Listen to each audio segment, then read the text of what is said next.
Sinisinumula na pong dinggin ng Muntinlupa Regional Trial Court ang inihain pong motion to quash ni Senadora Leila de Lima laban po sa kanya pong kaso kaugnay po sa kalakaran ng iligal na droga sa New Bilibid Prison. Kunin natin ang balita mula kay Eunice Samonte. Eunice. Yes, Alex, ngayong araw humarap dito sa Muntinlupa Regional Trial Court ang abogado ni Senator Leila de Lima upang pabulaanan ang mga sinasampang kaso sa kanya kaugnay ng paglaganap ng iligal na droga sa Bilibid at ang pagtanggap ng pera mula sa iligal na droga. Sa ilalim ng Criminal Case Number 17166 ng Muntinlupa Regional Trial Court Branch 205, dito nakahain ang motion to quash ng Senadora, ang motion for judicial determination for probable cause, at ang motion for consolidation para sa violation of Section 5, Section 26B at Section 28 ng Republic Act Number 9165 o ang Comprehensive Dangerous Drug Act of 2002 laban kay Senator Leila de Lima at sa kasabwat umanlito sa Bilibid na si Jad de Vera.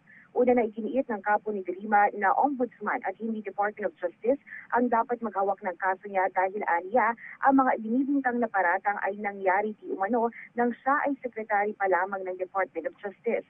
Ngunit ayon naman kay Prosecutor Alexander Ramos, hindi isyu rito ang jurisdiksyon dahil maliwanag umano na Regional Trial Court ang dapat humawak ng kaso nito dahil isang pribadong individual na ang senadora noong mangyari ang kaso Marso 2015 kung saan tumatakbo pa lamang ito bilang senadora. Alinsunod na rin sa mga naunang pahayag na pinatunayan ng mga high-profile drug lords sa kanilang testigo at sinabing nang hihingi umano ito ng pera para sa kanyang kumpanya.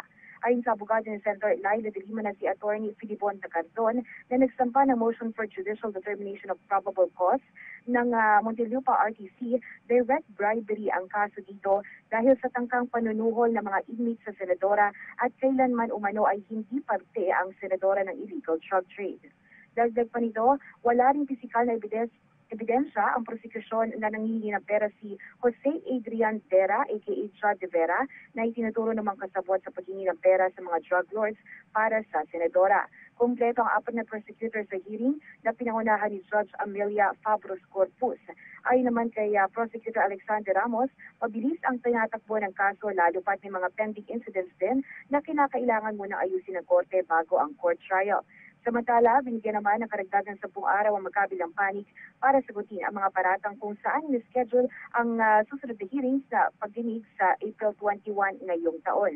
Bukod sa Branch 205 ng Muntinlupa RTC, may mga kaso rin kinakaharap ang senadora sa Branch 204 sa ilalim ni Judge Juanita Guerrero at Branch 206 na hawak naman ni Judge Patria Madalastas de Leon. Nakatakda naman ang oral argument ng kaso ng senadora sa Supreme Court sa darating na Martes kung saan tumanggi muna ang abogado ni Senator Leila de Lima na magbigay ng detalye tungkol dito. At yan muna pinakahuling balita mula dito sa Muntinlupa para sa PTV News, Eunice Samonte. Maraming salamat, Eunice Samonte.